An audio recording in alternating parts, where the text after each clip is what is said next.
Hi, and welcome to this new training series that focuses on how to utilize SXA 1.8 for creating websites.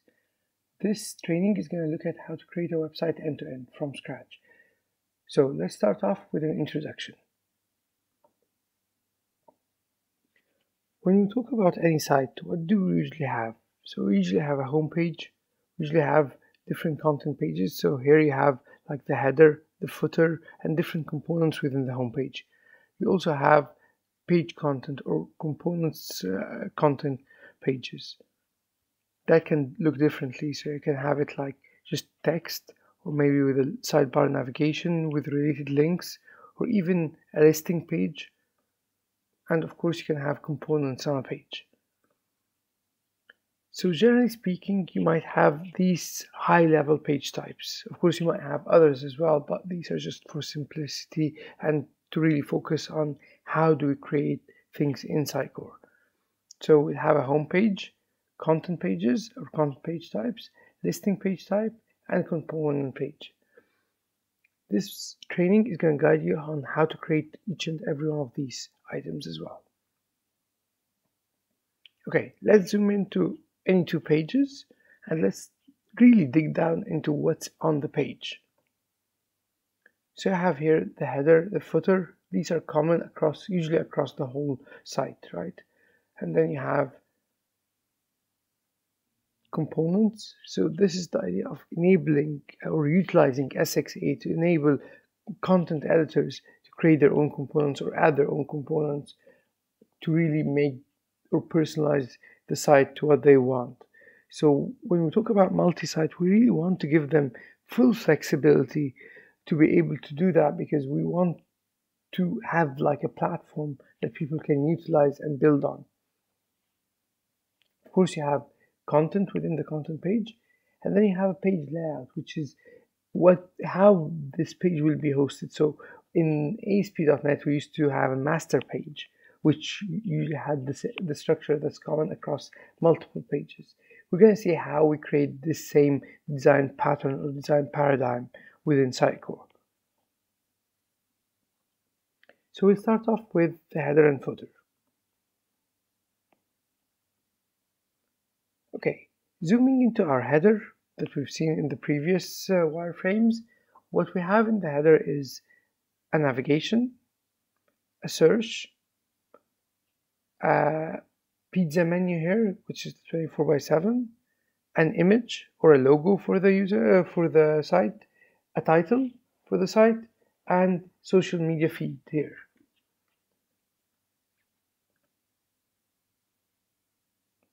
So I'll have a site configuration that has the title and logo, so that when I create this component, this header component, I can directly add this title and logo. Now you're going to ask me, how is this a component? We can see clearly, and you've outlined here that there is navigation, there is search, there's multiple components here and social. But with SXA 1.8, we can have components added within the rendering variant.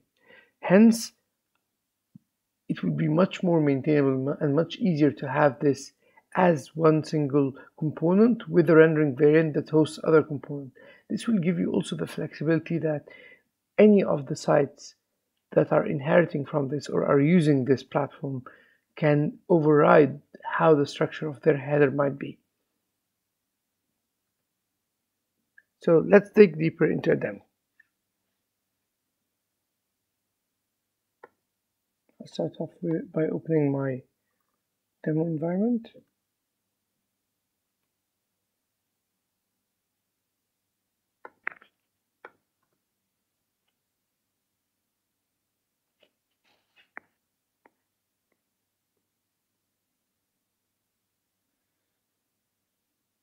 And go to content editor. Now, again, if we look at how this component looks like, it has a data configuration or site configuration, and it has some components on rendering variant. So for me, this is really a promo. So what I'll do is I'll go to Sitecore system settings, and then I'll go to the featured layer. Now, of course, we won't add within Experience Accelerator, and to be more organized, what I'm going to do is actually create my own folders. So I'll have the first folder, which is called DXP. So I've called my platform DXP, Digital Experience Platform. So I'm going to have it here as DXP Page Layouts. That's the folder I'm creating.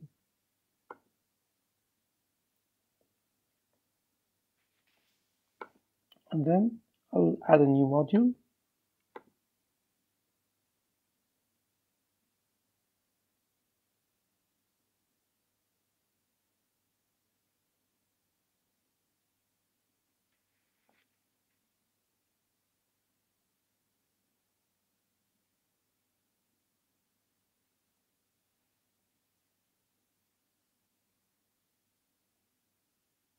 Okay, I'll call my module header, and I'll add it to my newly created folder, DXP Page Layouts.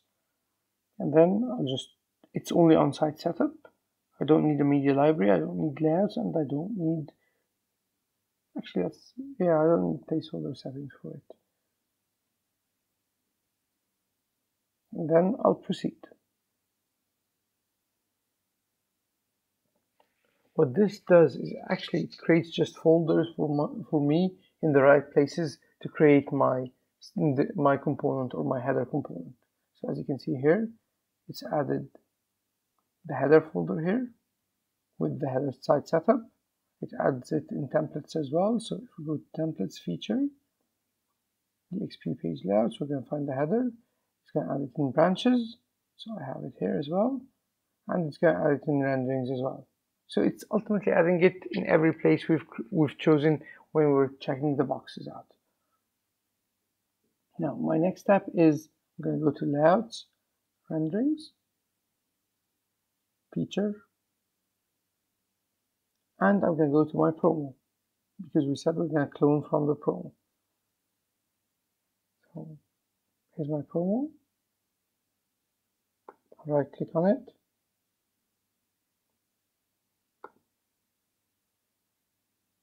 Scripts, clone rendering.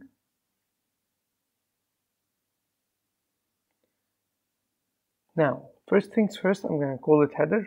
And second thing, and very important because you don't want to forget that to add it in the right place, because it's very easy to just click on clone or proceed without really focusing on changing it here.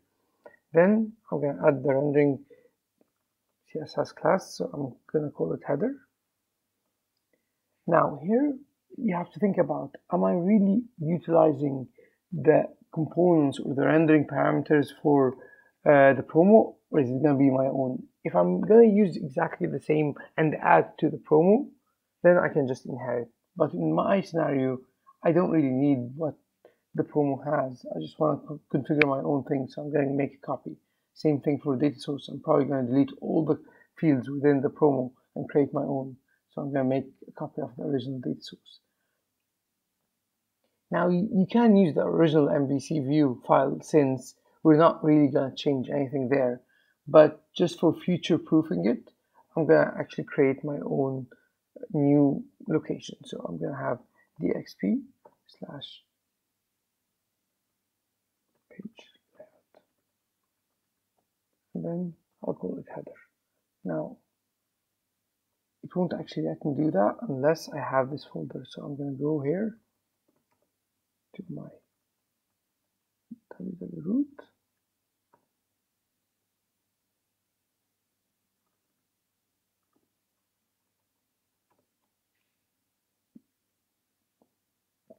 And create these folders.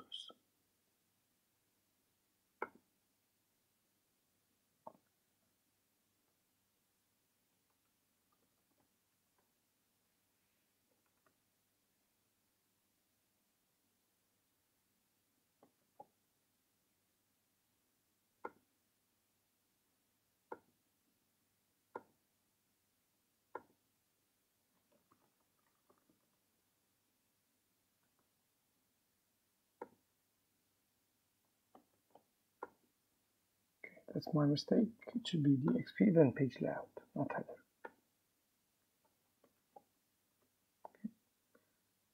and then I'll proceed. Again, just to double check, I'm copying the MVC, I'm making a copy of the original data source, making a copy of the original rendering parameters, and putting it in the headers folder. I'll proceed. Now Sitecore is actually cloning the promo and creating my own version of it here. And we're done.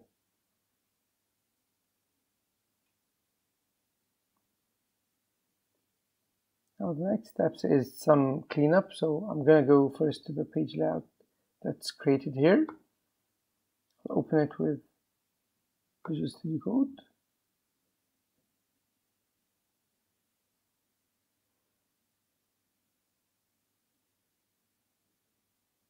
And then I'll just change promo here to header, just to make it also fall back to header if I need to.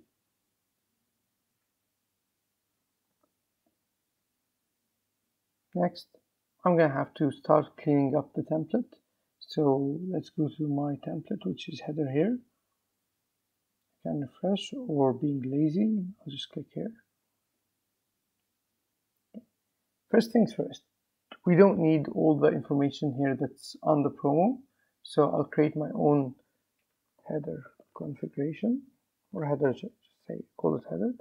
And then I'll have title, which is a single line of text, that's correct. Then I have logo, which is an image. And then I have a description, which is a rich text.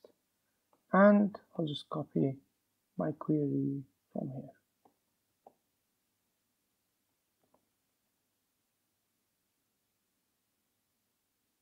I may want to also add a link just in case I want my actual logo to link to somewhere else, or I can just make it link to the root. For now, let's add it, and if I don't need it, I'll just delete it later on. Then options, I'll remove the promo information from here. Click on save. Again, do the same thing for rendering parameters. So I'm on the header,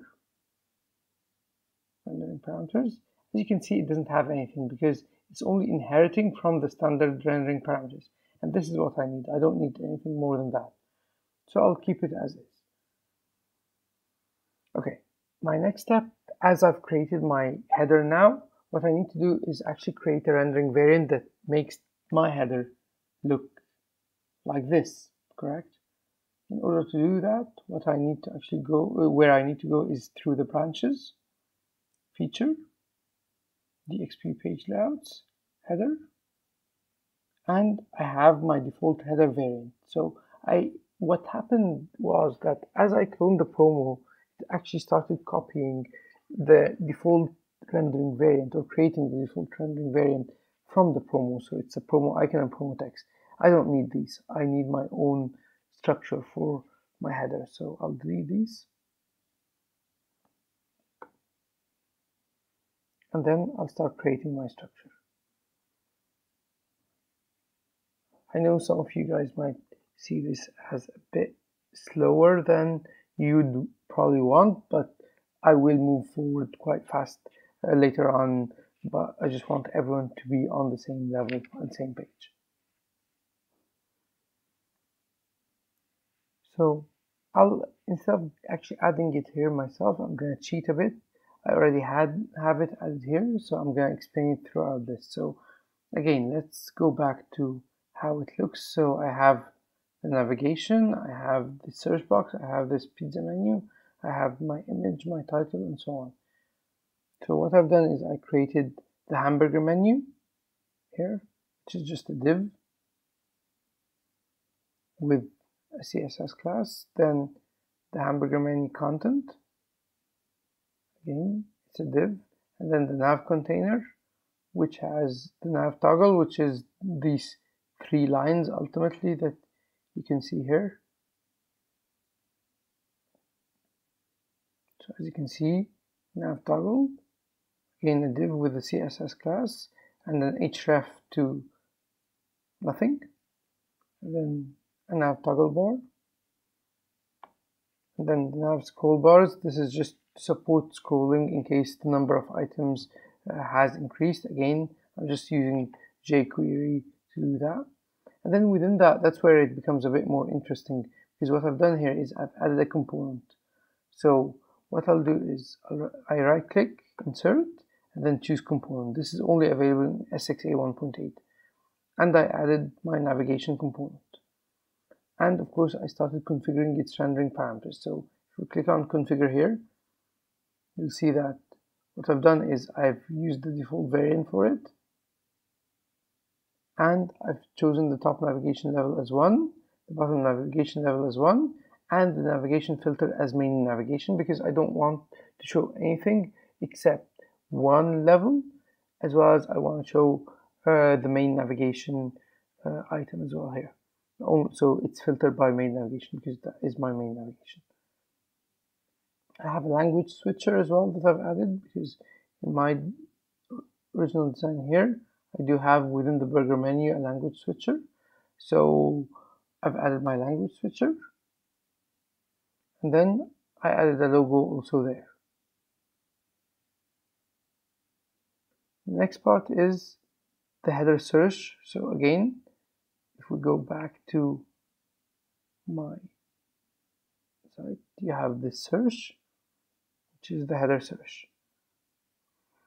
I added header search content, header wrapper, and then I added the search box and language switcher, because in desktop view, I wanted to actually show the language switcher as well there.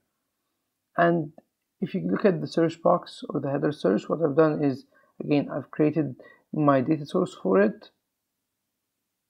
And then I've configured like the search results language, the search results page, and so on and so forth.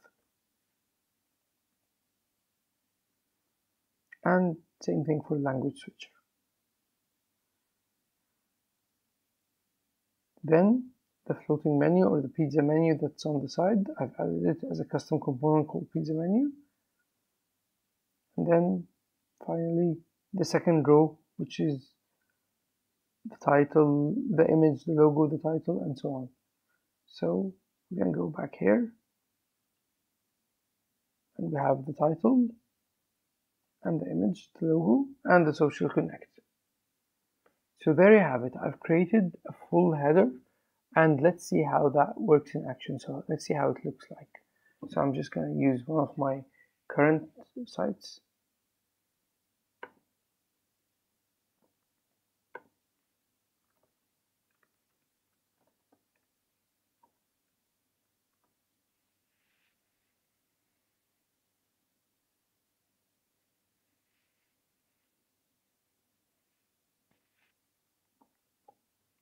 So let's open the live site just to show you how it looks like.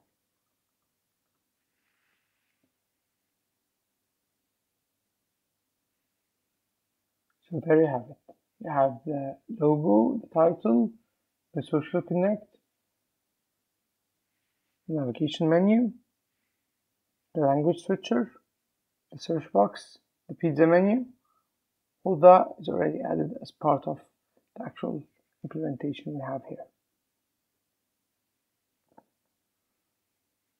Next part we're going to have a look at is the footer. The footer is very similar to the header in terms of how it's been implemented. So again, you have these emergency numbers, which is static content. You have these accessibility tools. You have this footer, copyrights. All this is static across all the different sites we have, and then you have different placeholders.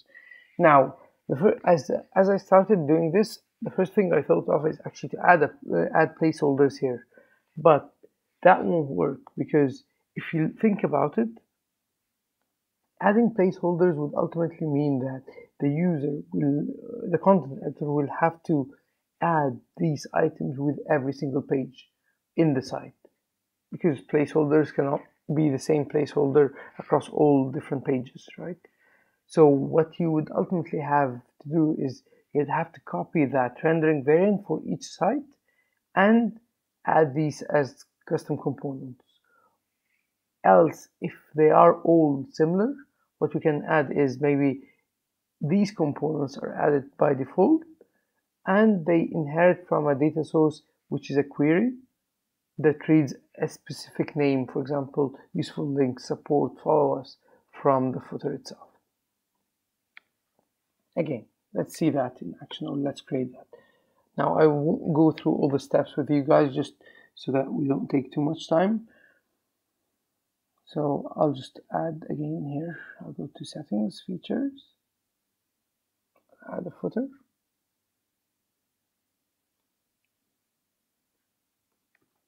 Again, the footer is going to be inheriting from the promo.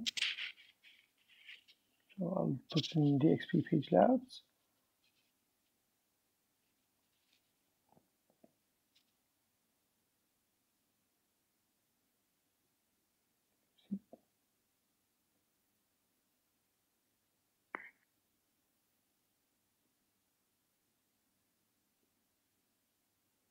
I'll just pause and continue myself.